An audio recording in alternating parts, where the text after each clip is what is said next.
Banakacherla project నిర్మాణంలో route మార్చింది AP సర్కార్.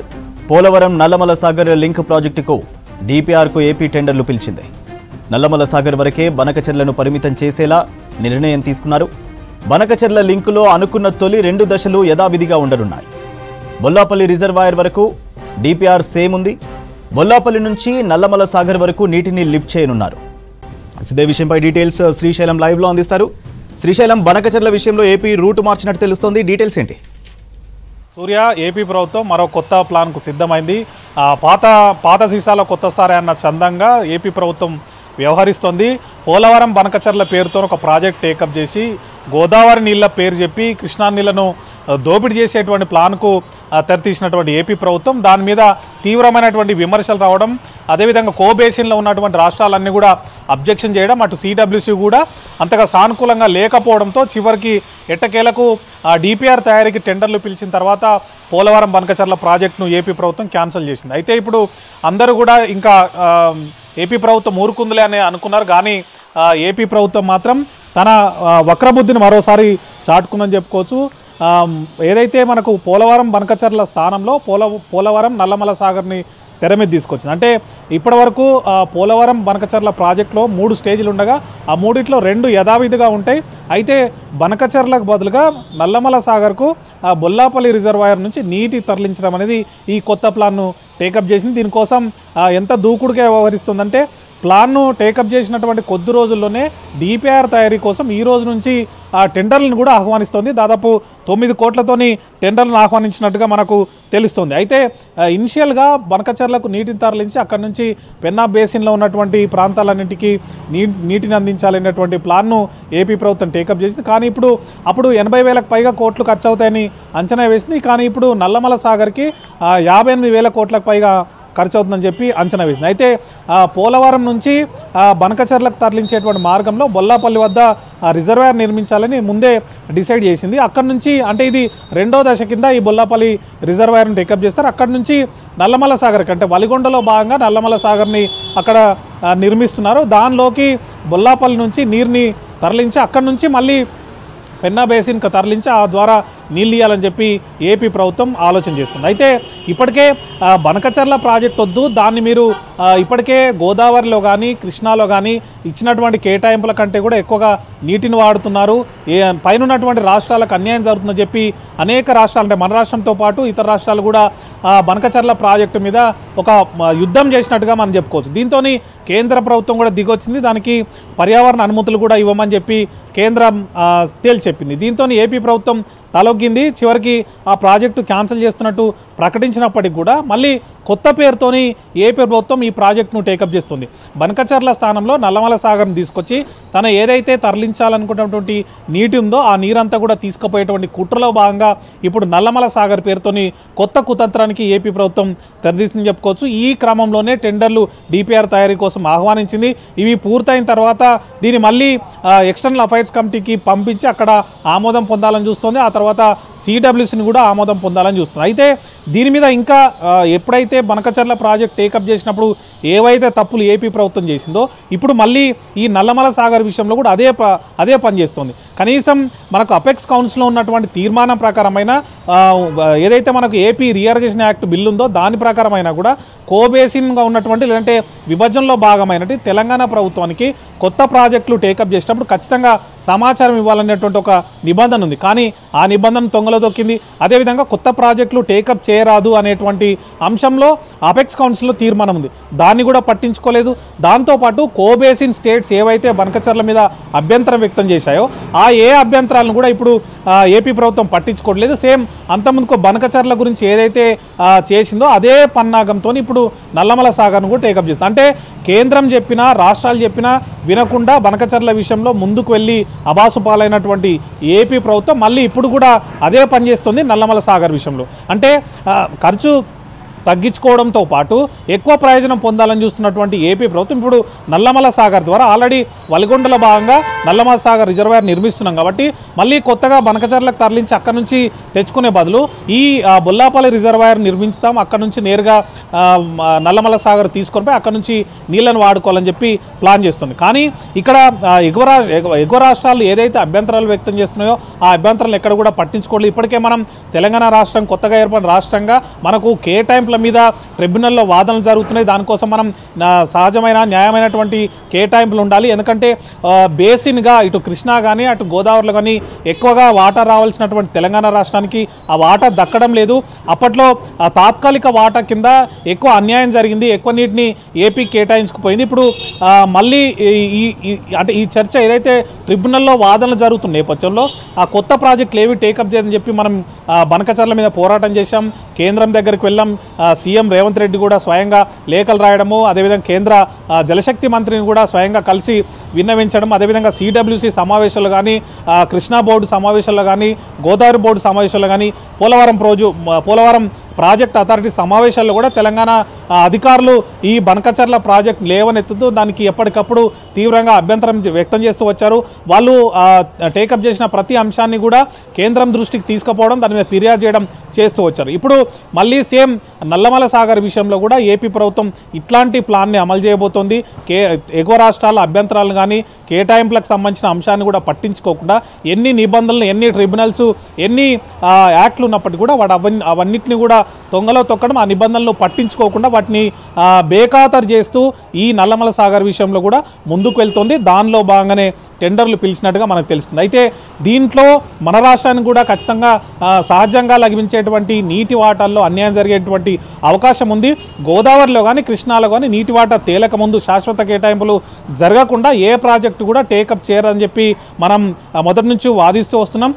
ఒకవేళ అలొకేటెడ్ వాటర్ ఉంటే దానికి అనుగుణంగా చేసుకోవచ్చు. ఇప్పటికే సిడబ్ల్యూసి కూడా చెప్పుకొచ్చింది, పోలవరం ప్రాజెక్టులో భాగంగానే మేము బనకచర్లు కూడా భావిస్తాం, దానికి ఉన్నటువంటి కేటాయింపుల్లో భాగంగానే భావిస్తామని చెప్పడంతోనే ఏపీ ప్రభుత్వం దీని మీద కూడా వెనక్కి తగ్గినట్టు తెలుస్తుంది. ఇప్పుడు నల్లమల సాగర్ను కూడా దానిలో భాగంగానే భావించాల్సి ఉంటుందన్న అంశం మీద తెలంగాణ అధికారులు ఖచ్చితంగా కేంద్రానికి లేఖ అంటే ఫిర్యాదు చేసేటువంటి అవకాశం ఉంది. మళ్ళీ బనకచర్ల లాగానే నల్లమల సాగర్ను కూడా దాన్ని అడ్డుకునే విధంగా ప్రయత్నం చేయాల్సినటువంటి అవసరం ఖచ్చితంగా కనిపిస్తుంది. సూర్య,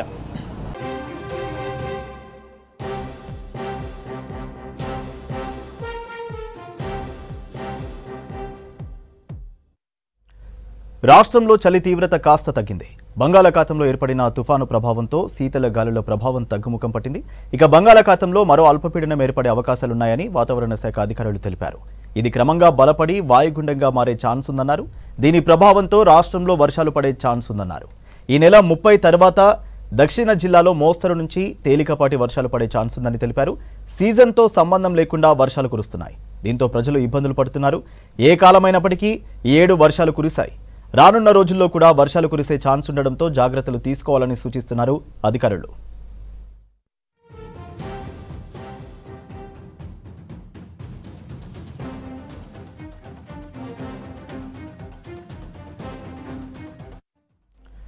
రాష్ట్రంలో పంచాయతీ ఎన్నికల కోలాహలం నెలకొంది. ఫస్ట్ ఫేజ్ నామినేషన్ల ప్రక్రియ మొదలైంది.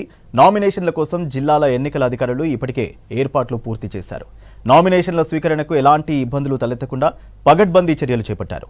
ప్రతి గ్రామంలో కాకుండా 3-4 గ్రామాలను కలిపి ఒక క్లస్టర్గా ఏర్పాటు చేశారు. పలు గ్రామాల్లో సర్పంచులు ఏకగ్రీవం కాగా మరికొన్ని ప్రాంతాల్లో బుజ్జగింపులు కొనసాగుతున్నాయి.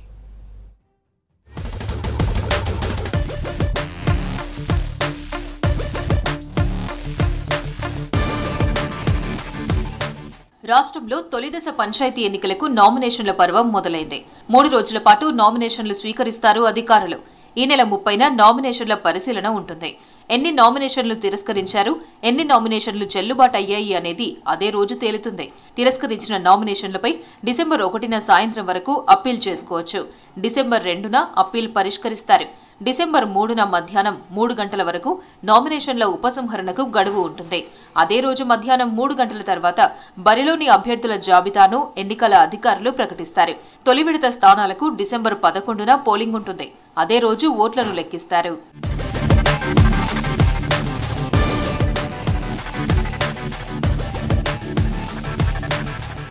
ఆదిలాబాద్ జిల్లా ఆదివాసీ గూడాల్లో ఎన్నికల కోలాహలం మొదలైంది. ఇవాల్టి నుంచి తొలి విడత పంచాయతీ ఎన్నికల నామినేషన్లు స్వీకరించనున్నారు అధికారులు. ఆదిలాబాద్ జిల్లా పరిధి 166 గ్రామాల్లో వార్డు పదవులకు నామినేషన్లు స్వీకరించనున్నారు. కొమరంభీం జిల్లా పరిధి 114 గ్రామాల్లో 944 వార్డు పదవులకు నామినేషన్లు స్వీకరించనున్నారు. జిల్లాలోని ఇంద్రవెల్లి మండలం తేజాపూర్ సర్పంచ్ ఎన్నిక ఏకగ్రీవమైంది. దొబ్బిగూడ, మోహన్గూడ ప్రజలందరూ కలిసి కోవ రాజేశ్వర్ను ఎన్నుకున్నారు.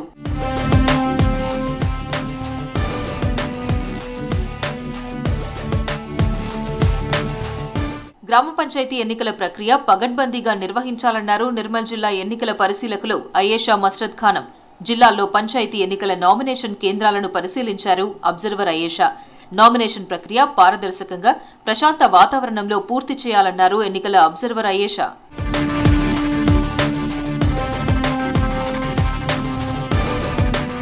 కరీంనగర్ జిల్లాలోని 318 గ్రామాలకు 2 మినహా 316 గ్రామాల్లో 3 విడతల్లో ఎన్నికలు జరగనున్నాయి.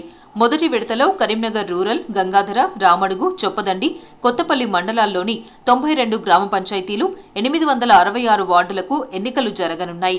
3-4 గ్రామాలకు ఒక క్లస్టర్ చొప్పున ఏర్పాటు చేసి నామినేషన్లు స్వీకరిస్తున్నారు అధికారులు. నామినేషన్ల స్వీకరణలో భాగంగా గంగాధర మండలం కురిక్యాల గ్రామ పంచాయతీని సందర్శించారు సిపి గౌసాలం. క్లస్టర్లో నామినేషన్ల సందర్భంగా బందోబస్తును పర్యవేక్షించారు. అధికారులు, సిబ్బందిని నామినేషన్లకు సంబంధించిన సమస్యలు ఉంటే తమ దృష్టికి తీసుకురావాలన్నారు సిపి గౌసాలం. కరీంనగర్ రూరల్ మండలంలో మొత్తం 5 క్లస్టర్లు సెంటర్లు ఏర్పాటు చేయడం జరిగింది. మొత్తం 14 గ్రామ పంచాయతీలని. దీంట్లో సర్పంచులు మరియు వార్డు సభ్యుల నామినేషన్లు స్వీకరించబడతాయి. అన్ని సెంటర్లలో కూడా మనకు రిటర్నింగ్ అధికారి, సహాయ రిటర్నింగ్ అధికారి మరియు స్థానిక పంచాయతీ కార్యదర్శులు అందరూ కూడా సమన్వయం చేసుకుని ఉదయం 10:30 నుంచి సాయంత్రం 5 గంటల వరకు కూడా ఈ నామినేషన్ల స్వీకరణ జరుగుతుంది. నామినేషన్ల స్వీకరణ కొరకు ఉన్న రిజర్వేషన్ వివరాలు కూడా బయట పబ్లిక్ చేయడం జరిగింది. ప్రతి గ్రామ పంచాయతీ నోటీస్ బోర్డు మీద కూడా ఎలక్షన్ నోటీస్ పబ్లిక్ చేయడం జరిగింది. జగిత్యాల జిల్లాలో మొదటి విడతలో కోరుట్ల, మెట్పల్లి, కథలాపూర్, మల్లాపూర్, ఇబ్రహీంపట్నం, మేడిపల్లి, భీమారం మండలాల్లోని 120 గ్రామ పంచాయతీల్లో ఎన్నికలు జరగనున్నాయి. రాజన్న సిరిసిల్ల జిల్లాలో వేములవాడ అర్బన్, రూరల్, కోనరావుపేట, చందుర్తి, రుద్రంగి మండలాల్లో నామినేషన్ల ప్రక్రియ కొనసాగుతోంది.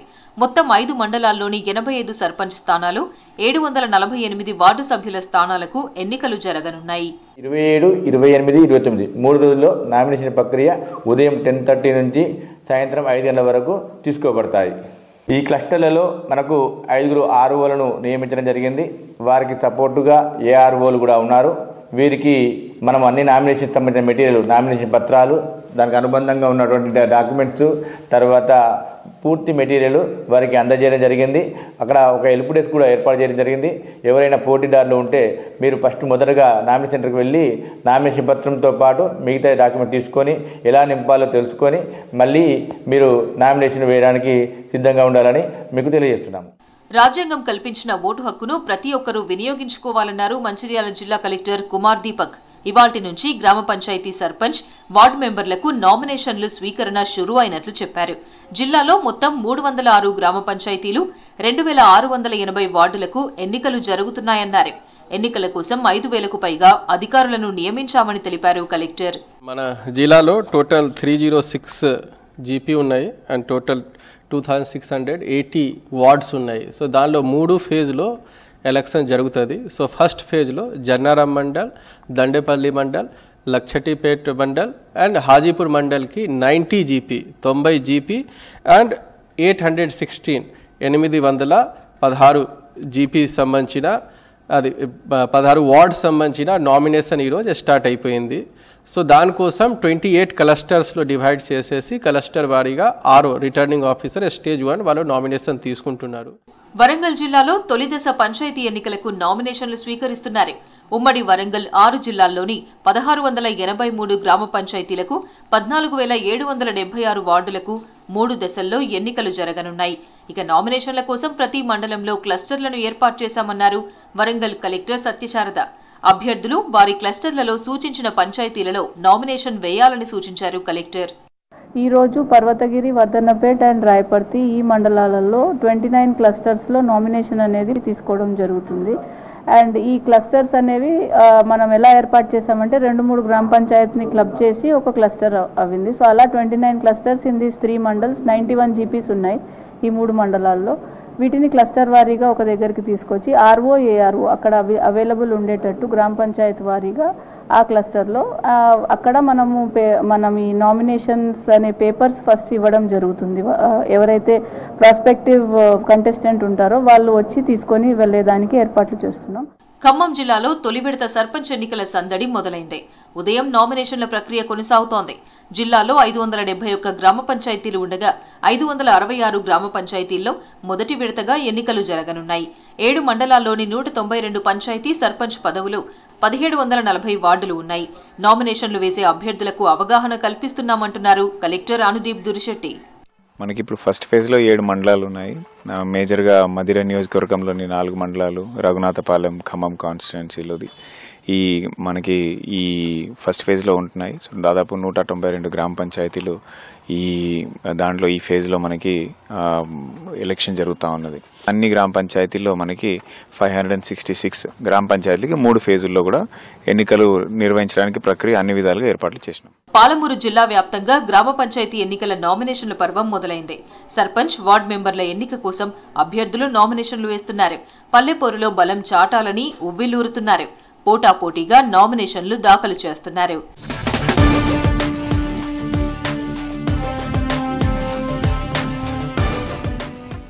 పల్లెల్లో పంచాయతీ ఎన్నికల కోలాహలం నెలకొంది. పోటీ చేయాలనుకున్న నేతలు ఓటర్లను ప్రసన్నం చేసుకునే ప్రయత్నాలు మొదలయ్యాయి. కానీ ఆ మండలంలోని 25 గ్రామాల్లో మాత్రం ఎన్నికల హడావిడి లేకుండా పోయింది. ఇక్కడ ఓటర్లకు 14 ఏళ్లుగా పంచాయతీ ఎన్నికల్లో ఓటు వేసే అవకాశం దక్కడం లేదు. ఎన్నికలకు దూరంగా ఉన్న వరంగల్ జిల్లా మంగపేట మండలంలోని 25 గ్రామాలపై స్పెషల్ స్టోరీ. రాష్ట్ర వ్యాప్తంగా చాలా రోజులుగా ఎదురుచూస్తున్న పంచాయతీ ఎన్నికల పర్వం ఎట్టకేలకు మొదలైంది. రాష్ట్ర ఎన్నికల సంఘం పంచాయతీ ఎన్నికల నిర్వహణకు నోటిఫికేషన్ విడుదల చేసింది. ఎన్నికల సంఘం రాష్ట్రంలోని అన్ని జిల్లాల్లో గ్రామ పంచాయతీలు, వార్డు సభ్యుల ఎన్నికలను 3 విడతల్లో నిర్వహిస్తోంది. మొదటి ఫేజ్ నామినేషన్ల పర్వం మొదలైంది. మొదటి విడత ఎన్నికలు డిసెంబర్ 11, రెండో విడత డిసెంబర్ 14, మూడో విడత ఎన్నికలు 17వ తేదీ నిర్వహించడానికి ఏర్పాటు చేసింది. రాష్ట్రంలోని ఒకే ఒక మంగపేట మండలంలో మాత్రం ఎన్నికలు జరగడం లేదు. ములుగు జిల్లాలో 10 మండలాలు ఉన్నాయి. 9 మండలాల్లోని 146 గ్రామ పంచాయతీలు, 1290 గ్రామ వార్డు సభ్యుల పదవులకు ఎన్నికలు జరగనున్నాయి. కానీ మంగపేట మండలంలోని 25 గ్రామాల ప్రజలకు 14 ఏళ్లుగా ఓటు వేసే హక్కు లేకుండా పోయింది. 2011 నుంచి ప్రత్యేకాధికారుల పాలన కిందే ఈ గ్రామాలు ఉండిపోయాయి. దీంతో రాష్ట్ర వ్యాప్తంగా ఎన్నికల సందడి ఉన్నా మంగపేట మండలంలోని గ్రామాల్లో స్థానిక సంస్థల ఎన్నికలకు దూరంగా ఉండిపోవాల్సి వచ్చింది. హైకోర్టులో కేసు ఉన్నందున ఆ మండలంలోని 25 గ్రామ పంచాయతీలకు ఎన్నికలు జరగడం లేదు. విషయాన్ని రాష్ట్ర ఎన్నికల సంఘం తమ నోటిఫికేషన్లో స్పష్టం చేసింది. ఎన్నికలు మాకు ఇప్పటికి 14 ఏళ్ల నుంచి మాకు ఎన్నికలు లేవు. స్థానిక పాలన అనేది ఇక్కడ లేకుండా పోయింది. దానికి కారణం గిరిజనులు, గిరిజనేతరుల మధ్య ఇది ఎస్టీ అని చెప్పేసి గిరిజనుల వాదన, ఇది నాన్ ఎస్టీ అని చెప్పేసి గిరిజనేతరుల వాదన. ఈ వాదనలో భాగంగానే ఒక 13 నుంచి 14 ఏళ్ల పాటు ఇక్కడ ఎన్నికలు జరగకుండా అయిపోయినాయి. కానీ ఈసారి అన్నా ఎన్నికలు జరుగుతాయని ఆశించినాం. కానీ ఆశించినంత ఇదిగా మళ్ళీ లేదు. మంగపేట మండలంలో 25 గ్రామ పంచాయతీలు, 230 పంచాయతీ వార్డులు ఉన్నాయి. 39,369 మంది ఓటర్లు ఉన్నారు. 230 పోలింగ్ కేంద్రాలు ఉండగా 19,452 మంది పురుషులు, 19,911 మంది మహిళా ఓటర్లు ఉన్నాయి. 1950లో ములుగు తాలూకా పరిధిలోకి మంగపేట మండలం వచ్చింది. అధిక గిరిజన గ్రామాలు ఉండటంతో ఈ మండలాన్ని షెడ్యూల్ రిజర్వ్ చేస్తూ తీసుకున్న నిర్ణయాన్ని సవాల్ చేస్తూ గిరిజనేతరులు 2014లో మంగపేట షెడ్యూల్డ్ ఏరియా కాదని హైకోర్టును ఆశ్రయించారు. కానీ పిటిషన్లను తిరస్కరించింది హైకోర్టు. తర్వాత సుదీర్ఘ విచారణ చేపట్టి 2023 జూలై 5న మంగపేట మండలం షెడ్యూల్డ్ ప్రాంతమేనని, 23 గ్రామాలు షెడ్యూల్డ్ పరిధిలోకి వస్తాయని హైకోర్టు ధర్మాసనం తీర్పు వెలువరించింది. ఈ యొక్క ప్రాంతము మంగపేట మండలం అభివృద్ధికి నోచుకోవడం లేదు. మరి ఏ అధికారి వచ్చినప్పటికీ కూడా అధికారులు వాళ్ళ ఇష్టారాజ్యంగా వాళ్ళకి ఈ ఫండ్స్ వచ్చినా కూడా ఎవరికి లెక్క చెప్పకుండా, ఎవరిని సంప్రదించకుండా, కనీసం గ్రామ సభలు కూడా పెట్టకుండా, ఒకవేళ గ్రామ సభలు పెట్టినా కూడా జనం ఎవరు లేకున్నప్పటికీ కూడా నలుగురితో సంతకాలు పెట్టించుకొని గ్రామ సభ తీర్మానాలు చేసుకొని వాళ్ళ ఇష్టారాజ్యంగా ప్రవర్తిస్తున్నారు. గిరిజనేతరులు హైకోర్టు తీర్పును సవాల్ చేస్తూ 1950లో రాష్ట్రపతి జారీ చేసిన షెడ్యూల్డ్ ట్రైబ్ ఆర్డర్లో మంగపేటలోని 23 గ్రామాలు లేవని సుప్రీంకోర్టులో పిటిషన్ దాఖలు చేయగా వాదనలు విన్న కోర్టు 23 గ్రామాలను షెడ్యూల్డ్ ట్రైబ్గా పరిగణించొద్దని మధ్యంతర ఉత్తర్వులు ఇచ్చింది. సుప్రీంకోర్టులో ఈ కేసు తదుపరి విచారణ 2026 ఫిబ్రవరి 16న ఉంది. ఇప్పుడు 2 గ్రామాలు పెరిగి 25 గ్రామాలతో మంగపేట మండలం ఉంది.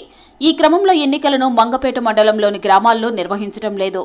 ఓటు హక్కు వచ్చిన దగ్గర నుంచి పంచాయతీ ఎన్నికల్లో ఓటు వేయలేదని ఆవేదన వ్యక్తం చేస్తున్నారు యువత.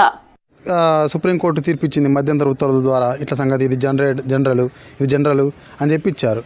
ఇప్పుడు మరి అసలు ఎలక్షన్స్ అవుతాయా కావా, ఒకవేళ అయితే మరి ఏ పార్టీకి ఓటు వేయాలి, అసలు నేను ఓటు వినియోగించుకోలేని పరిస్థితి నాకు ఉంటుందో నాకు అర్థం కావట్లేదు. ఈ ఓటు హక్కు వినియోగించుకుంటే నేను ఎవరన్నా పోయి అడగలుగుతాను. రిజర్వేషన్ల వివాదంతో 14 సంవత్సరాలుగా ఎన్నికలు లేక స్పెషల్ ఆఫీసర్ల పాలనతో గ్రామాలు కొనసాగుతున్నాయి. దీంతో సరైన అభివృద్ధి జరగడం లేదని స్థానిక గ్రామాల ప్రజలు ఆవేదన వ్యక్తం చేస్తున్నారు. వరంగల్ జిల్లా స్థాయిలో విద్యాశాఖ సైన్స్ ఫెయిర్ నిర్వహించింది. 2 రోజుల పాటు జరగనున్న ఈ వైజ్ఞానిక ప్రదర్శనలకు 164 ఎగ్జిబిట్లతో స్టూడెంట్స్ హాజరయ్యారు. ఈ సైన్స్ ఫెయిర్కు వివిధ పాఠశాలల నుంచి స్టూడెంట్స్ తయారు చేసిన ఎగ్జిబిట్లను ప్రదర్శించారు. వాటిని చూసి పేరెంట్స్, టీచర్లు విద్యార్థులను అభినందించారు. వ్యవసాయ రంగంలో రైతులకు ఉపయోగపడేలా విద్యార్థులు తయారు చేసిన వినూత్న ప్రదర్శనలు అందరినీ ఆకట్టుకున్నాయి.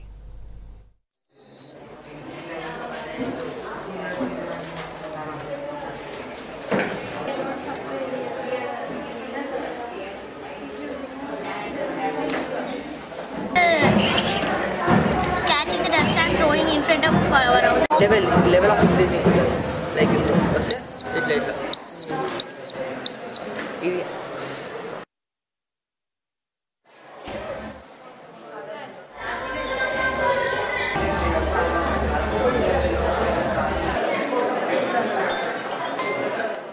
అపార్ట్మెంట్స్లో బంగ్లాల పైన గార్డెనింగ్ చేస్తుంటారు. వాటి కోసం ఈ ప్రాజెక్ట్ యూజ్ అవుతుంది. ఇక్కడ ఇది 4 స్టేజెస్ ఉంటాయి. దీంట్లో స్టేజ్ 1లో ఇక్కడ ఒక ఫ్యాన్ ఉంటుంది. ఆ ఫ్యాన్ తిరిగినప్పుడు ఎయిర్ అనేది ఇక్కడికి పెల్టియర్ మాడ్యూల్ సైడ్ బ్లో అవుతుంది. బ్లో అయినప్పుడు పెల్టియర్ మాడ్యూల్ కోల్డ్ సైడ్ కండెన్సేషన్కి హెల్ప్ అవుతుంది. కండెన్సేషన్ వల్ల ఇక్కడ వాటర్ ఫార్మ్ అవుతాయి. ఆ వాటర్ అనేది అక్కడ నుంచి సెకండ్ ఛాంబర్లోకి వస్తాయి. Second chamber contains natural things, రాళ్ళు, మట్టి, కొబ్బరి పొడి, అలాగే కాటన్, దూది, ఇవన్నీ ఆ వాటర్ని ప్యూరిఫై చేయడానికి యూజ్ అవుతాయి. అక్కడ నుంచి వాటర్ ఈ ప్లాంట్ న్యూట్రియంట్ ఛాంబర్లోకి వస్తాయి. ఆ ప్లాంట్ న్యూట్రియంట్ ఛాంబర్లో ఎగ్షెల్ అనేది ప్లాంట్ గ్రోత్కి హెల్ప్ అవుతుంది. అందులో వాటర్ మిక్స్ అయినప్పుడు ఆ వాటర్కి ఆ ఎగ్షెల్ ఉండే న్యూట్రియంట్స్ వస్తాయి. ఈ థ్రెడ్ అనేది ఆ ఛాంబర్ నుంచే ప్లాంట్ దగ్గరికి ఉంటుంది. ఎందుకంటే అదెసివ్ అండ్ కోహెషన్ అనే ఫోర్సెస్ యాక్ట్ కావడం వల్ల ఈ వాటర్ అనేది డౌన్ నుంచి అప్ సైడ్కి బ్లో అవుతుంది. దానివల్ల ఒక డ్రాప్ బై డ్రాప్ వాటర్ ప్లాంట్కి వస్తుంది. ప్లాంట్ ఓనర్ దానికి వాటర్ ఇవ్వడం మర్చిపోయినప్పటికీ అది వాటర్ తీసుకుంటుంది. ఇప్పుడు నార్మల్గా మనం ఏఐ జనరేషన్లో ఉంటూ మనము లైక్ చాలా చెత్తను పడేస్తున్నాము. మనం ల్యాండ్ ఫిల్స్ చాలా ఎక్కువ అవుతున్నాయి. డస్ట్బిన్ ఏఐ లైక్ ఇందులో మీరు చెత్త వేసారనుకో ఇది నార్మల్గా ఓపెన్ అవుతుంది. లైక్ ఇప్పుడు ఇట్లా పెడితే ఇట్లా ఓపెన్ అవుతుంది. ఓపెన్ అయితే మనం అందులో చెత్త పడేసేయచ్చు. లైక్ లెవెలింగ్ ఉంటుంది. మీరు ఎంత లెవెల్ చెత్త వేస్తే అంత ఎక్కువ పాయింట్స్ వస్తాయి మీకు. 100% మీరు ఒకవేళ 100% రీచ్ అయిందనుకో బజర్తోని ఇట్లా బీప్ సౌండ్స్ వస్తాయి. సో ఇది అనుకోవచ్చు నార్మల్ డస్ట్బిన్ కదా, నార్మల్గా ఉంటుంది, అసలు ఏముందని. కానీ ఇందులో మనము new AI generation AI youth వస్తే వాళ్ళు ఇది ఏదో లైక్ ఇది ఇంట్రెస్టింగ్ ఉంది, కొత్తగా ఉంది అని అనుకొని ఇందులో వేస్తారు. లైక్ ఇది వాళ్ళకి మోటివేషన్ ఇస్తుందని అన్నట్టు. లైక్ పాయింట్స్ యాడ్ చేసాము.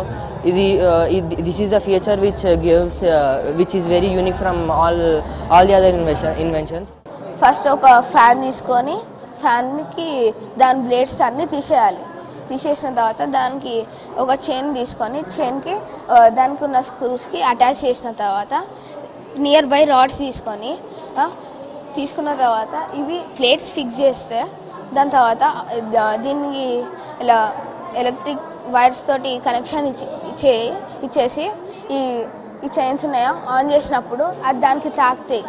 అవి ఎందుకంటే ఈ సౌండ్ క్రియేట్ చేసినప్పుడు ఫార్మర్స్కి ఒకవేళ అన్ని జంతువులు వస్తాయి కాబట్టి డిస్ట్రాయ్ చేయకుండా క్రాప్స్ని ఈ సౌండ్ తోటి అన్నీ పారిపోతాయి. బట్ ఇప్పుడున్న జనరేషన్స్కి టెక్నాలజీతో పాటు మన అగ్రికల్చర్ బేస్ మీద ఎక్కువ ఫోకస్ చేసుకుంటూ అంటే అడ్వాన్స్ అగ్రికల్చర్ని ఎలా ఫార్మర్స్ అందించాలనే ఉద్దేశంతో ఇప్పుడే బేసిక్ చిన్నపిల్లలు ఇప్పుడే నేర్పిస్తే అంటే తిండి మీద మనం ధ్యాస చూపించి కెమికల్ వరల్డ్ నుంచి బయటికి రావడానికి వీళ్ళు చూపించే ఉద్దేశం కావచ్చు. మీరు చూస్తే మాత్రం ఒక్కొక్క ప్రాజెక్ట్ 400 ప్రాజెక్టులో దగ్గర 300 మంది ప్రాజెక్ట్స్ అగ్రికల్చర్ బేసే ఉంది. సో దాని వల్ల ఎలక్ట్రిసిటీ కావచ్చు, వాటర్ కావచ్చు, జంతువుల నుంచి దూరం పెట్టడానికి కానీ, క్రాప్ ఎలా కాపాడుకోవాలి, రెయిన్ ఫారెస్ట్ వచ్చినప్పుడు ఎలా కావాలి, అలా ప్రతి ఒక్క డీటెయిలింగ్ బాగుంది. దాంతోపాటు టెక్నాలజీ, ఈ టెక్నాలజీని ఎంత బాగా చేస్తున్నారు అని చెప్పి అడ్వాన్స్గా చేస్తున్నారు. సంగారెడ్డి జిల్లా కేంద్రంలోని మహబూబ్ సాగర్ చెరువు దగ్గర వైన్ షాప్ పెట్టొద్దని నిరసనకు దిగారు స్థానికులు. వైన్స్ ఏర్పాటు ప్రయత్నాలు నిలిపివేయాలని ఆందోళన వ్యక్తం చేశారు. వైన్ షాప్ పెడితే మహిళలకు ఇబ్బందికరంగా మారుతుందంటున్నారు స్థానికులు. చెరువు కట్ట దగ్గరే అన్ని పండుగలు జరుపుకుంటామని, ఆ ప్రాంతంలో వైన్స్ ఎలా పెడతారంటూ ప్రశ్నిస్తున్నారు జనం.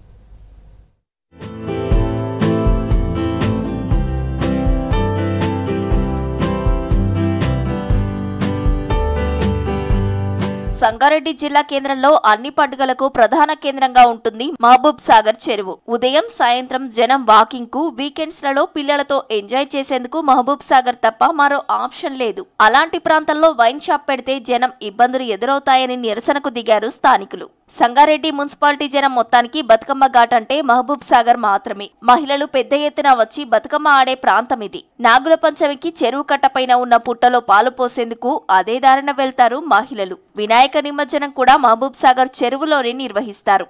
అన్ని ఫెస్టివల్స్ కట్ట మీదనే జరుగుతాయి. స్పెషల్లీగా వాకింగ్ పొద్దున వచ్చేటోళ్ళకి ఇబ్బంది. మళ్ళీ దసరా మళ్ళీ బతుకమ్మ పండుగ భారీ ఎత్తున జరుపుకుంటారు. మళ్ళీ బీరప్ప జాతర, మళ్ళీ ఇక్కడ ముస్లింస్ దర్గా ఉంది. మార్నింగ్ వాళ్ళకు ఇబ్బంది, అందరికీ ఇబ్బందే సార్. మేము పోయి కలెక్టర్ గారిని కూడా చాలా రిక్వెస్ట్ చేసినాము. కలెక్టర్ గారికి రిక్వెస్ట్ చేసినాము, ఎక్సైజ్ డిపార్ట్మెంట్ వాళ్ళకు రిక్వెస్ట్ చేసినాము, ఇంకో డిపార్ట్మెంట్ ఆబ్కారీ డిపార్ట్మెంట్ వాళ్ళకి కూడా రిక్వెస్ట్ చేసినాము. సార్ ఇక్కడ వస్తే మహిళలు రావడానికి మొత్తానికి ఏరియా రావడానికి ఇబ్బంది అవుతుంది. ఆల్రెడీ 2 ఉన్నాయి కన్నా, ఇంకోటి ఏర్పాటు చేస్తామంటే ఇక్కడ మహిళలకు ప్రాబ్లం అవుతుంది. మెయిన్ ప్లేస్ ఇది కట్ట. బతుకమ్మ పండుగ, నవల పంచమి, దసరా ఫెస్టివల్స్ ఆల్ ఇక్కడనే అవుతాయి. వాళ్ళకి మహిళలకి ఇబ్బంది అవుతుంది అని చెప్పి మేము. నా పేరు నరసింహరాజు, ఇక్కడనే ఉంటాం 3వ వార్డులో. ఇప్పటికే 2 వైన్స్లు పడి మాకు చాలా ఇబ్బంది అవుతుంది. మహిళలకు కానీ జెంట్స్కి కానీ చాలా ఇబ్బంది అవుతుంది. సాయంత్రం పూటకి కానీ పొద్దుటకి ఇట్లా చాలా ట్రాఫిక్ ఉండడం జరుగుతుంది.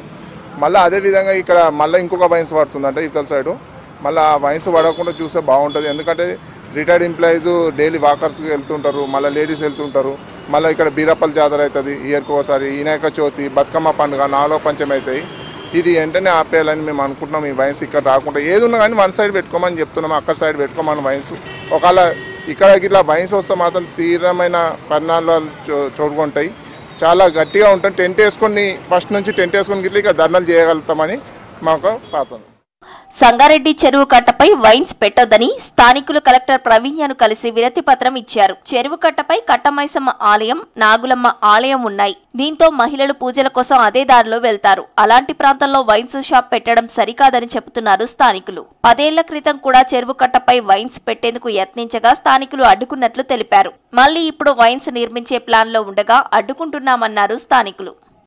డైలీ సాయంత్రం పొద్దున వాకింగ్కి వస్తుంటారు లేడీస్, చాలా మంది వస్తారు. ఇంకోటి బతుకమ్మల పండుగ ఈడ అయినంత గ్రాండ్గా మెదక్ డిస్టిక్లో ఏడ కాదు, సంగారెడ్డి డిస్టిక్లో ఏడ కాదు.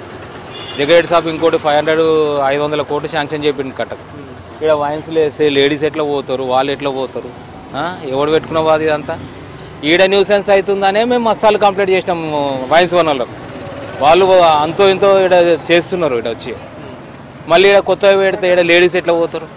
ఇప్పటికే ఎదురుగా రెండు వైన్స్ ఉన్నాయి. వైన్స్ కాకుండా అది ఒక ఏమంటారు పబ్లిక్ డొమైన్గా తయారైంది. ఎవరంటే వాళ్ళు వచ్చి తాగుతారు, వెనుక సిట్టింగ్ ఉంటుంది కాబట్టి అన్ని రకాలు. అయితే ఆ పార్కింగ్ అంతే అర్ధ రోడ్డు పై దాకా మీ దాకా వస్తాయి, సగం రోడ్డు కాదు. బస్సు ఒక స్కూటర్ 30 అంత దారే ఉంటుంది. ఈ వైన్స్ వచ్చింది అనుకో అది కూడా ఉండదు. పబ్లిక్ ట్రాన్స్పోర్టేషన్కి ఇబ్బంది, ఊళ్ళకి రావడం పోవడం. ఇంకోటి మెయిన్గా అన్ని రకాల ఇప్పుడు చిన్నపిల్లలకు పార్క్ ఉంది పైన. ఇంకోటి టెంపుల్స్ అంటే బతుకమ్మలు ఓడడానికి రకరకాల ఫంక్షన్స్కి చెరుకడం మీద ఇది చేస్తారు.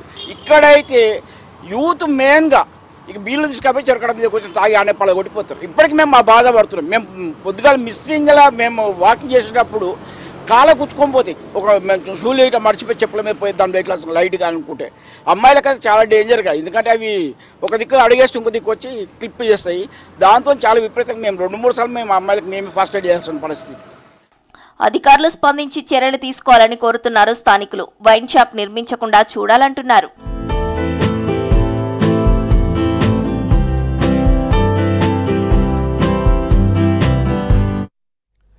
ఆర్గానిక్ న్యాచురల్ ఫుడ్ పై జనంలో ఆసక్తి పెరుగుతోంది.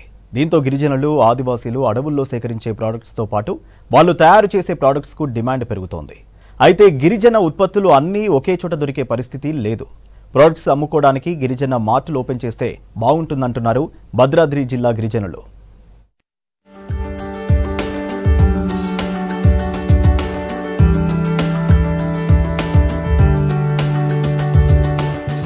పబ్లిక్ లో హెల్త్ అవేర్నెస్ పెరగడంతో ఆర్గానిక్ ప్రొడక్ట్స్ కి కూడా డిమాండ్ పెరిగింది. పెస్టిసైడ్స్ తో పండించిన పంటలను తినడానికి జనం ఇంట్రెస్ట్ చూపడం లేదు. సహజ సిద్ధంగా తయారయ్యే ప్రొడక్ట్స్ కోసం ఎంతైనా ఖర్చు పెడుతున్నారు. దీంట్లో భాగంగా గిరిజన సంప్రదాయ ఆహారంపై మక్కువ చూపుతున్నారు. కొర్రలు, సామెలు, సజ్జలు, దుంపలు, తేనె లాంటివి ఎక్కువగా తీసుకుంటున్నారు. గిరిజన మహిళలు తయారు చేసిన మిల్లెట్స్ ను దేశ ప్రధాని మోదీ ప్రత్యేకంగా అభినందించారు కూడా. తాజాగా దేశంలోని పలు నగరాల్లో ఇప్ప పువ్వు ఉత్పత్తుల ప్రదర్శన నిర్వహించారు. ఏజెన్సీలోని మారుమూల మహిళలు గిరిజన సంప్రదాయ ఆహారాన్ని ఢిల్లీ స్థాయికి తీసుకెళ్లడమే కాకుండా విదేశాలకు సైతం సరఫరా చేస్తున్నారు. మేము మిల్లెట్ బిస్కెట్ తయారు చేస్తున్నాం. భద్రాద్రి మిల్లెట్ మ్యాజిక్ బిస్కెట్స్ అండి మేము తయారు చేయటం జరుగుతుంది. మేము అన్ని చోట్ల మార్కెటింగ్ చేస్తున్నాం. హైదరాబాద్లో చేస్తున్నాం, ఇక్కడ భద్రాచలంలో చేస్తున్నాం. ఎక్కడెక్కడికి ఆర్డర్లు ఇస్తే పార్సల్ చేసి అందించడం జరుగుతుంది. అట్లా కాకుండా ఇక్కడ ఖమ్మంలో మహిళా మార్ట్ ఉన్నట్టు ఇక్కడ కూడా ఆదివాసీ మార్ట్లాగా పెట్టి అందరూ ఆదివాసీ చేసే ఫుడ్ అంతా కూడా ఒక్కడ ఉండేటట్టు సూపర్ మార్కెట్ పెట్టాలని అనుకుంటున్నాం. అట్లా ఇంకా ఆదివాసులు ఎవరు తయారు చేస్తున్న ఫుడ్ అది ప్రతి ఒక్క చోట కూడా మార్ట్ పెట్టాలని అనుకుంటున్నాం. గిరిజనులు తయారు చేసిన ప్రొడక్ట్స్ అన్ని ఒకే చోట దొరికేలా చేస్తే మార్కెటింగ్ ఈజీగా ఉంటుందంటున్నారు గిరిజన మహిళలు. ప్రస్తుతం అమ్మకాలు కొనసాగిస్తున్నా తమకంటూ ప్రత్యేకంగా మార్టు లాంటివి ఓపెన్ చేయాలంటున్నారు. ఆదివాసీ సంప్రదాయ దినుసులతో ఆర్గానిక్ మిల్లెట్ బిస్కెట్లను ఐటీడీఏ సహాయంతో తయారు చేస్తున్నారు. వీటిని ఢిల్లీ, హైదరాబాద్ లో ప్రదర్శించారు. మన్ కీ బాత్ కార్యక్రమంలో నిర్వాహకుల పేర్లను ప్రస్తావించి ప్రత్యేకంగా అభినందించారు ప్రధాని. ఇటీవల న్యూఢిల్లీలో జరిగిన ట్రైబల్ వెల్ఫేర్ కాంక్లేవ్ 2025లో భద్రాచలానికి చెందిన స్వయం సహాయక సంఘం మహిళలు పాల్గొన్నారు. ముత్యాలమ్మ జాయింట్ లయబిలిటీ గ్రూప్ కు సంబంధించిన గిరిజనులు ఇప్ప పువ్వుతో తయారు చేసిన ఉత్పత్తులను ప్రదర్శించారు. ఇప్ప పువ్వు లడ్డూలు, బర్ఫీ, టీ పొడి ఉత్పత్తులను ప్రదర్శనలో ఉంచారు. వీటిని రుచి చూసిన కేంద్ర గిరిజన శాఖ మంత్రి మెచ్చుకున్నారు. భద్రాచలం పరిసర ప్రాంత ఆదివాసీ ప్రాంతాల్లో అలాగే రాష్ట్ర వ్యాప్తంగా ఆదివాసీ ప్రాంతాలలో విశాలంగా మరి ఆయుర్వేదం సంబంధించినటువంటి వనమూలికలు కావచ్చు, ఇప్పపూలు కావచ్చు, సామలు, జొన్నలు తదితర ఆహార పంటలతోటి ఈ రోజున మిల్లెట్స్ రూపంలో బిస్కెట్లు కావచ్చు, వడ్ల రూపంలో తయారు చేయడం జరుగుతూ ఉంది. దీని యొక్క ఇవి ఆహార పదార్థాలు తీసుకోవడం వల్ల ఆరోగ్యం కూడా చాలా మెరుగ్గా ఉంటుందని చెప్పని ప్రజలు భావిస్తూ ఉన్నారు. ఇటువంటి పరిస్థితుల్లో మరి రాష్ట్ర వ్యాప్తంగా ఉన్నటువంటి ఈ యొక్క ఉత్పత్తుల్ని మరి భద్రాచలం కేంద్రంగా తయారు చేసి ఉదాహరణకి డీమార్ట్ లాంటివి లేకపోతే రిలయన్స్ కంపెనీ అట్లాంటి పెద్ద పెద్ద మార్కెట్ల సైతంలాగా లభించే విధంగా ప్రజలకు అందుబాటులో ఉంచే విధంగా మరి రాష్ట్ర ప్రభుత్వం ప్రయత్నం మేము కోరుతా ఉన్నాం. హైదరాబాద్లోని శిల్పారామంలో జరిగిన భారత సమ్మిట్లో భద్రాచలం ఐటీడీఏ యూనిట్ గిరిజన మహిళలు, డిఆర్డీఏకు చెందిన స్వయం సహాయక సంఘాల మహిళలు తయారు చేసిన ఉత్పత్తులను ప్రదర్శించారు. వెదురు, మిల్లెట్స్, ఇప్ప పువ్వు ఉత్పత్తులు, కోయ సంప్రదాయ చిత్రాలు, క్రాఫ్ట్లపై మెచ్చుకున్నారు. ప్రముఖ సినీ నటి, బ్లూ క్రాస్ సంస్థ బాధ్యులు అక్కినేని అమల సైతం ప్రత్యేకంగా అభినందించారు. ఇలా రాష్ట్ర రాజధాని నుంచి దేశ రాజధాని వరకు గిరిజన మహిళల ఉత్పత్తులు ఆదరణ పొందుతున్నాయి. గిరిజన ఉత్పత్తులు ఢిల్లీ స్థాయిలో ఖ్యాతి సాధిస్తున్నా రాష్ట్రంలో వ్యాపార విస్తరణ జరగడం లేదన్న ఆవేదన గిరిజనుల్లో కనబడుతోంది. మన ట్రైబల్ వంటకాలు చేయడం జరుగుతుంది. జొన్న గటక, పచ్చగూర, బొద్దుకూర పప్పు, రాగి సంగటి ఇవన్నీ చేస్తాము. మన పొంగిలేటి శ్రీనివాసరెడ్డి గారు వచ్చిన తర్వాత వంటకాలు వండి పెట్టాము. తర్వాత కలెక్టర్ గారు, జిల్లా కలెక్టర్ గారు ఈ వంటకాలు చేయాలని చెప్పారు. మా ఐటీడీపీఓ గారు కూడా వారి ద్వారా ఈ వంటకాలు చేయడం జరిగింది. ఇంతకుముందు మా కమిషనరేట్లో కూడా వంటలు చేశాము. వారు కూడా ఈ భోజనం రుచికరమైన భోజనాలని పల్లెటూరు వాతావరణం తిరిగిచ్చేటట్టుకున్నాయని భోజనాలు చేశారు. అలాగే రాహుల్ గాంధీ గారు, ఇప్పుడున్న ప్రజెంట్ ఉన్న మన సీఎం గారు కూడా ఈ వంటకాలు జోడయాత్ర తిన్నారు. గిరిజనులు తయారు చేసేటువంటి వంటకాలే కానీ అంటే ఇప్పపువ్వు లడ్డు కానీ సామలు సజ్జలు తర్వాత ఇక్కడ ఏమవుతున్నాయో వాళ్ళ నేరుగా రైతుల దగ్గర నుంచి సేకరించి శుద్ధితోని మంచి పరిణామం మంచి రుచికరంగా వచ్చే విధంగా తయారు చేస్తున్నారు. ఈ తయారు చేసినటువంటి దాన్ని మన ప్రధానమంత్రి గారు ప్రశంసనీయం అందరికీ అందే విధంగా రుచికరంగా ఉన్నాయని చెప్పేసి తెలియజేసినందుకు ప్రధానమంత్రి గారికి ప్రత్యేకమైనటువంటి ధన్యవాదాలు. అడవిలో గిరిజనులు సేకరించే తేనె, ఇప్ప పువ్వు, కుంకుడు వంటి ఉత్పత్తులను కూడా నగర ప్రజలు ఇష్టపడతారు. వీటి విక్రయాల కోసం ఏజెన్సీలో గిరిజన సహకార సంస్థ డిపోలను ఏర్పాటు చేసినా అవి కొన్ని ఏరియాలకే పరిమితమయ్యాయి. రాష్ట్ర వ్యాప్తంగా ప్రధాన కేంద్రాల్లో గిరిజన మార్ట్లను ఏర్పాటు చేయాలని గిరిజనులు కోరుతున్నారు. ఇటీవల ఖమ్మంలో ప్రారంభించిన మహిళా మార్ట్ సత్ఫలితాలనిచ్చింది. ఇదే తరహాలో గిరిజన మార్టులు ఏర్పాటు చేస్తే ఉపాధితో పాటు అభివృద్ధి జరుగుతుందంటున్నారు గిరిజనులు.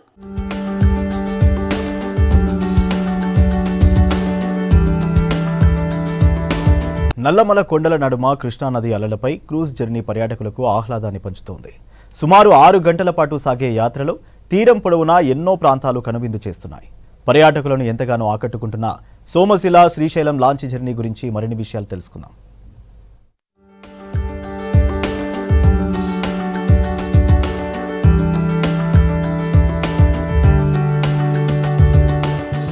నల్లమల అడవుల మధ్య కృష్ణానది అలలపై క్రూజ్ జర్నీ ఆద్యంతో ఉల్లాసభరితంగా సాగుతోంది. సోమశిలలో ప్రారంభమై శ్రీశైలం చేరే వరకు కృష్ణమ్మ అలలపై లాంచీ పరుగులు పెడుతోంది. నది ప్రయాణం చేస్తూ నల్లమల అందాలను ఆస్వాదిస్తూ పర్యాటకులు ఎంతోగానో ఎంజాయ్ చేస్తున్నారు. ఫ్యామిలీ, ఫ్రెండ్స్ కలిసి క్రూజ్లో ఇలా నల్లమల కొండలను, కృష్ణానది అందాలను తనివితీరా ఆస్వాదిస్తున్నారు. తెలంగాణ రాష్ట్ర పర్యాటక శాఖ కల్పిస్తున్న సువర్ణ అవకాశాన్ని సద్వినియోగం చేసుకుంటున్నారు.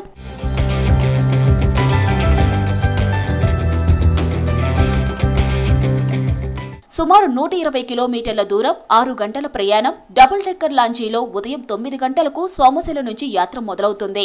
సోమశిల, అమరగిరి, అంకాలమ్మకోట, చీమలతిప్ప, లింగమయ్యపెంట, వేములపాయ, గజ్జలకొండ, శివునిగడ్డ, నీటిగంగ, ఆముదాలపెంట, కదిలివనం, అక్కమహాదేవి గుహలు, ఈగలపెంట దాటుకుంటూ సాయంత్రం 4 గంటలకు శ్రీశైలం చేరుకుంటారు.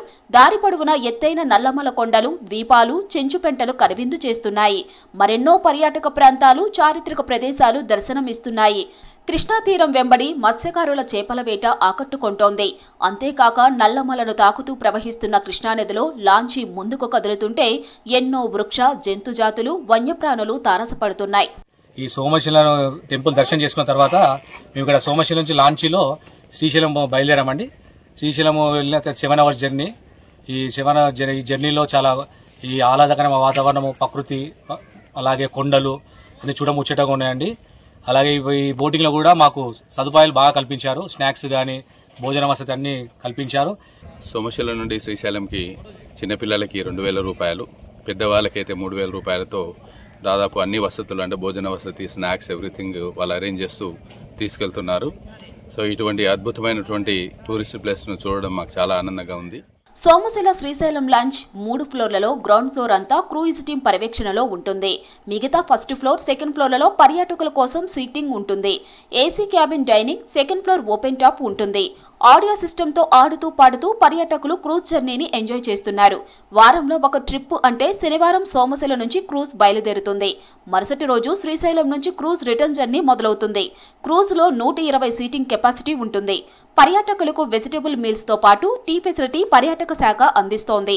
దేశంలో మిగతా రాష్ట్రాల కంటే తక్కువ ధరకే తెలంగాణ పర్యాటక శాఖ రివర్ క్రూయిజ్ ప్యాకేజీ అందిస్తూ ఉండటంతో రాష్ట్రం నుంచే కాక దేశంలోని వివిధ ప్రాంతాల నుంచి పర్యాటకులు రివర్ జర్నీకి ఆసక్తి చూపిస్తున్నారు. 7 hours పట్టింది. అక్కడ ఫుడ్ కానీ చాలా బాగా పెట్టారు. ఇంకా ప్రభుత్వంలో తీసుకొస్తే టెంపుల్ అనేది చాలా ఇంకా బాగుంటుంది నా అభిప్రాయము. టెంపుల్ అయితే చాలా బాగా అనిపించింది. గవర్నమెంట్ చొరవ తీసుకుని కానీ దీన్ని ఇంకా బాగా దీని మీద కాన్సన్ట్రేషన్ చేసి ఇంకా దాని డెవలప్మెంట్ యాక్టివిటీస్ అక్కడక్కడ ఇంకా జగన్ పెంచగలిగారంటే నా తెలిసి ఇది one of the best place in Telangana గవర్నమెంట్కి.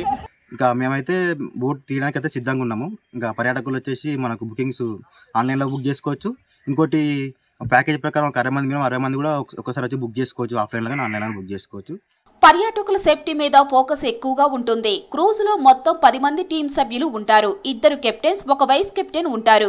వీరితో పాటు 4 స్విమ్మర్లు, 2 టెక్నీషియన్లు ఉంటారు. లో డెక్ అంటే గ్రౌండ్ ఫ్లోర్ లో ఇంజిన్ రూమ్ లో ఉంటూ క్రూజ్ మూమెంట్ ను అబ్జర్వ్ చేస్తూ ఉంటారు. మిడిల్ డెక్, హై డెక్ పర్యాటకులు ఉంటారు. పర్యాటకులను జాగ్రత్తగా తీసుకురావడం క్రూజ్ టీం బాధ్యత.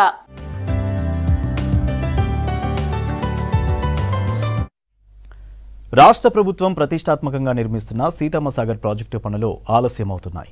పర్యావరణ అనుమతులు రాకపోవడంతో ఇబ్బందులు తప్పడం లేదు. అనుమతులు రాకుండానే గత ప్రభుత్వం పనులు మొదలుపెట్టింది. ఈ ప్రాజెక్టు నిర్మాణం పూర్తయితే తాగు నీటి సమస్య పరిష్కారం అవుతోంది.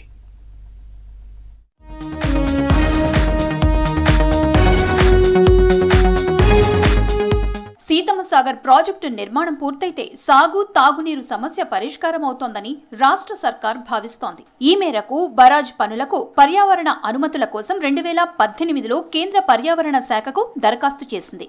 అక్కడి నుంచి పూర్తి స్థాయిలో అనుమతులు రాకముందే ఆ ప్రాజెక్టుకు సంబంధించిన వేరువేరు పనులను వివిధ ప్యాకేజీలుగా విభజించి నిర్మాణం ప్రారంభించింది. బరాజ్ను మినహాయించి ప్రధాన కాల్వ, పంప్ హౌజ్ల నిర్మాణ పనులు పూర్తయినప్పటికీ సీతారామ DPRకి కేంద్ర జల సంఘం నుంచి పర్యావరణ శాఖ అనుమతులు రాలేదు. వీటి కోసం ప్రయత్నాలు ఓవైపు సాగుతుండగానే గోదావరిలో దుమ్ముగూడెం, అశ్వాపురం మండలాల మధ్య పాత కాటన్ ఆనకట్టకు దిగువన సీతమ్మ సాగర్ బరాజ్ పనులను 2022 నవంబర్లో అప్పటి సర్కార్ మొదలుపెట్టింది.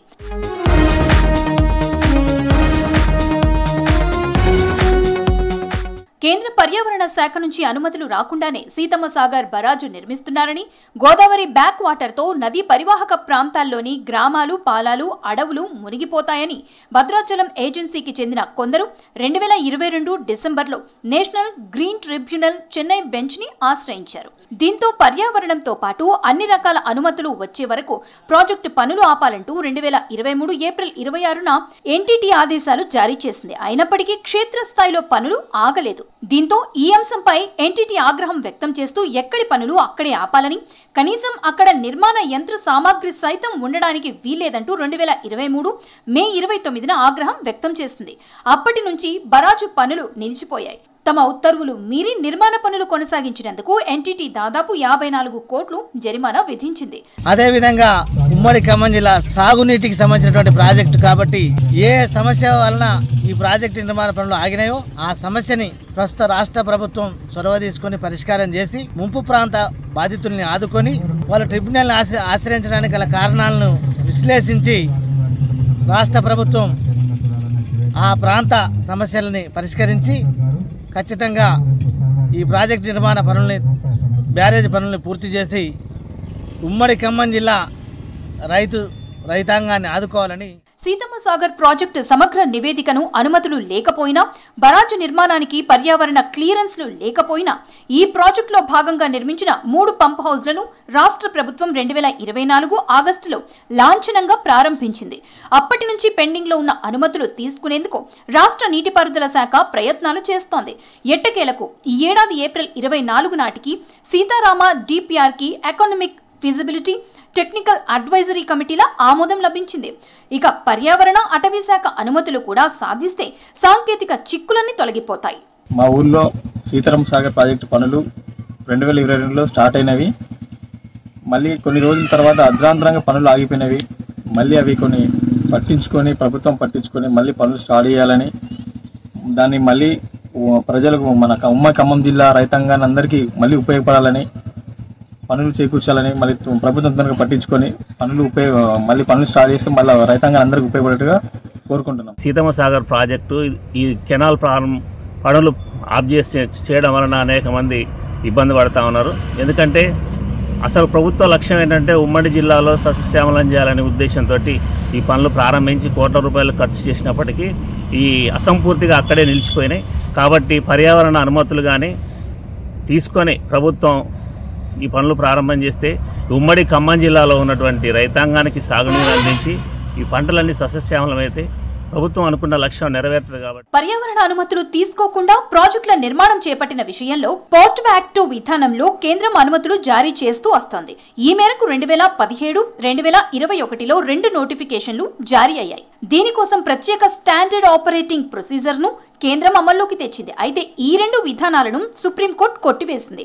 ఇప్పటికే అనుమతులు లేకుండా నిర్మాణంలో ఉన్న ప్రాజెక్టుల విషయంలో ఏం చర్యలు తీసుకోవాలనే అంశంపై ఎటువంటి డైరెక్షన్ ఇవ్వలేదు. దీంతో సీతమ్మ సాగర్ విషయంలో ఏం జరగబోతోందనే ఉత్కంఠ నెలకొంది.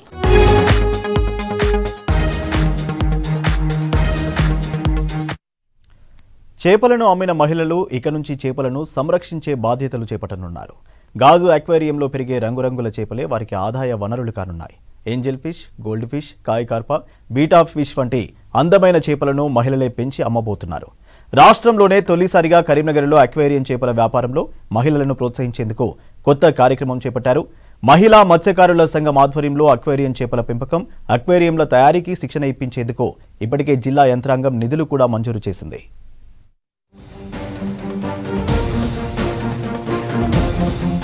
మహిళా సంఘాలకు అనేక రకాలుగా ఉపాధి అవకాశాలు కల్పిస్తున్న ప్రభుత్వం మరో సరికొత్త అవకాశాన్ని ఈసారి మత్స్యకార మహిళా సంఘాల కోసం ముందుకు తెచ్చింది. ఈ ప్రాజెక్టుతో జిల్లాలోని మహిళలకు కొత్త ఆర్థిక అవకాశాలు లభించనున్నాయి. కరీంనగర్ కట్టారాంపూర్కు చెందిన 19 మంది మహిళా మత్స్యకారులను సంఘంగా ఏర్పాటు చేసి మత్స్యశాఖలో రిజిస్ట్రేషన్ పూర్తి చేశారు. ఈ సంఘానికి కలెక్టర్ 3 లక్షల రూపాయల ప్రారంభ నిధులు కూడా మంజూరు చేశారు. ఈ సభ్యులందరినీ త్వరలోనే కాకినాడలోని స్టేట్ ఇన్స్టిట్యూట్ ఆఫ్ ఫిషరీస్ టెక్నాలజీలో 3 రోజుల పాటు శిక్షణకు పంపించేందుకు కార్యాచరణ కూడా సిద్ధమైంది. ఇందులో పాల్గొనే మహిళలు అక్వేరియంల తయారీ, కలర్డ్ ఫిష్లను పెంచే పద్ధతులు, ఈ చేపలకు ఇచ్చే ఆహార నిర్వహణ, అక్వేరియం చేపలను పెంచేందుకు అవసరమైన నీటి శుద్ధీకరణ, వివిధ రకాల జాతుల చేపల పట్ల అవగాహన, వాటి మార్కెటింగ్ డిమాండ్, ఆన్లైన్ విక్రయ విధానాలు వంటి కీలక అంశాలపై కాకినాడలో మహిళలకు శిక్షణ ఇవ్వనున్నారు. ఇప్పుడు మార్కెట్లలో కూడా అక్వేరియం ఫిష్ చాలా డిమాండ్ చేస్తున్నారు. అందుకే మేము అక్వేరియం చేపల గురించి ట్రైనింగ్ తీసుకోవాలని మా ఏడి మేడం గారిని కోరాము.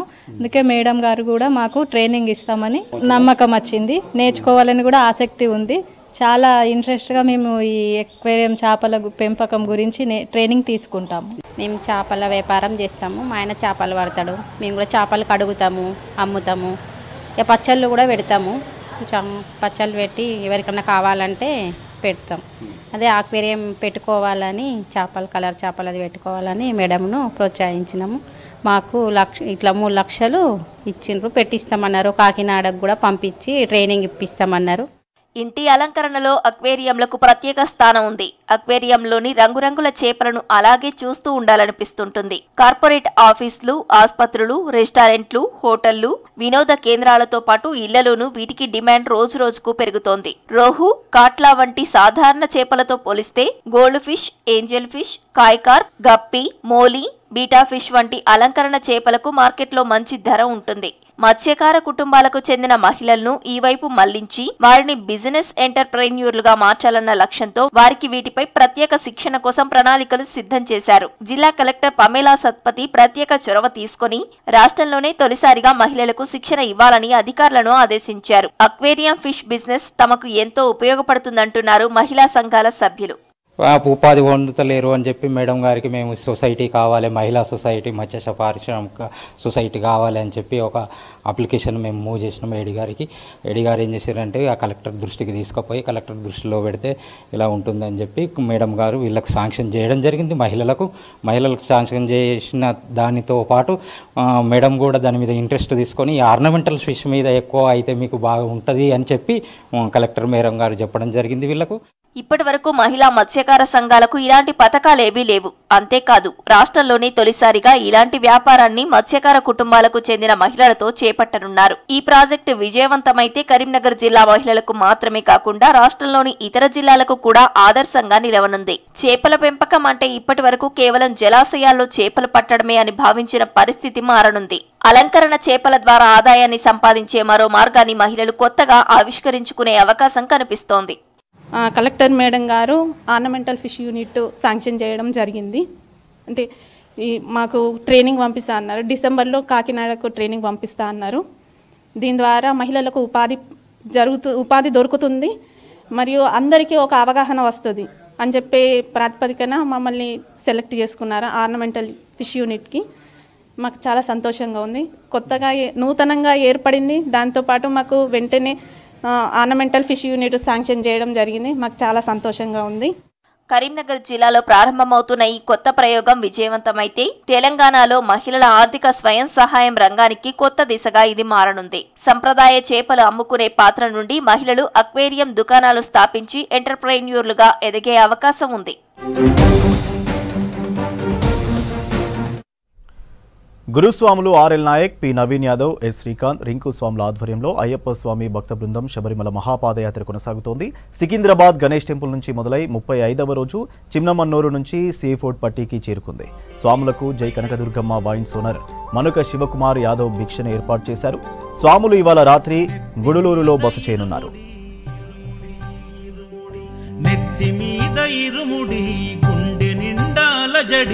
అడుగడుగున నోట స్వామి శరణఘోష శరణఘోష.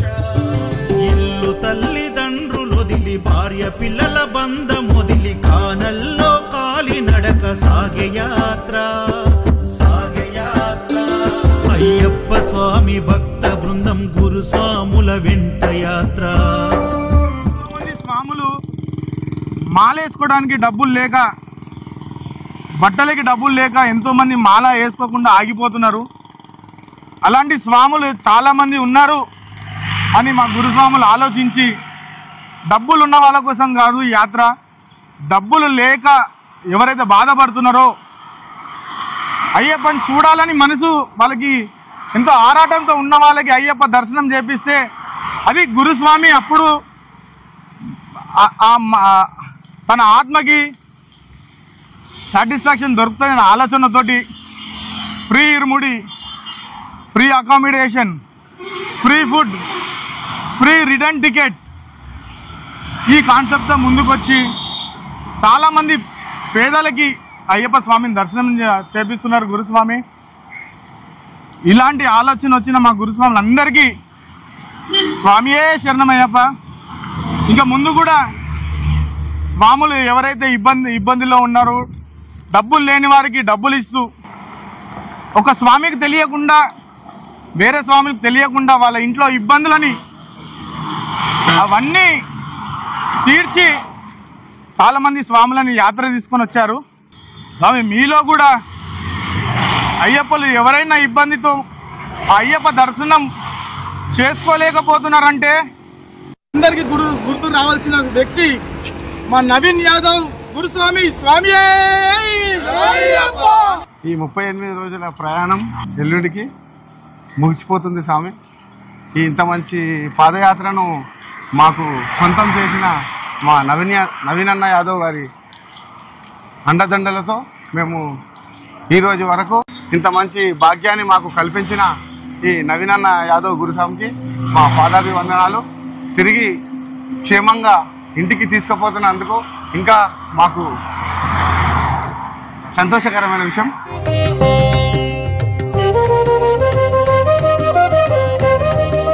ఓం శ్రీ స్వామియే ఈ శరణమయ్యప్ప. స్వామి శరణం స్వామి. స్వామి ఈరోజు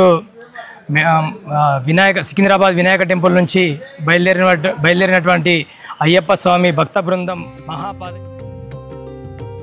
ఈరోజు చివరి రోజు భిక్ష పెట్టడానికి మాకు అవకాశాన్ని కల్పించినటువంటి గురుస్వాములు ఆర్ఎల్ నాయక్ గురుస్వామి గారు, నవీన్ యాదవ్ గురుస్వామి గారికి మరియు శ్రీకాంత్ గురుస్వామి గారికి, ఇంకా వాళ్ళ టీం గురుస్వాములందరికీ కూడా మా యొక్క హృదయపూర్వక స్వామి శరణం చెప్తున్నాం స్వామి.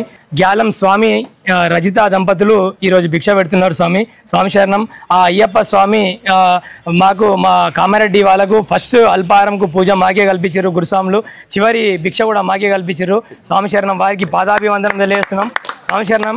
ఇది చాలా చాలా చాలా పవిత్రమైనటువంటి యాత్ర స్వామి. స్వామి శరణం. గురుస్వాముల ఆధ్వర్యం లోపల చాలా చక్కగా మా ఏదైతే అయ్యప్ప స్వామి సన్నిధానం ఉందో ఆ సన్నిధానం వరకు చేరడానికి గురుస్వాములు అన్ని విధాలుగా సహకరించి మా పాదయాత్రను సక్సెస్ చేసిర్రు. స్వామి శరణం. వారికి పాదాభివందనం తెలియజేస్తున్నాం. స్వామియే శరణమయ్య.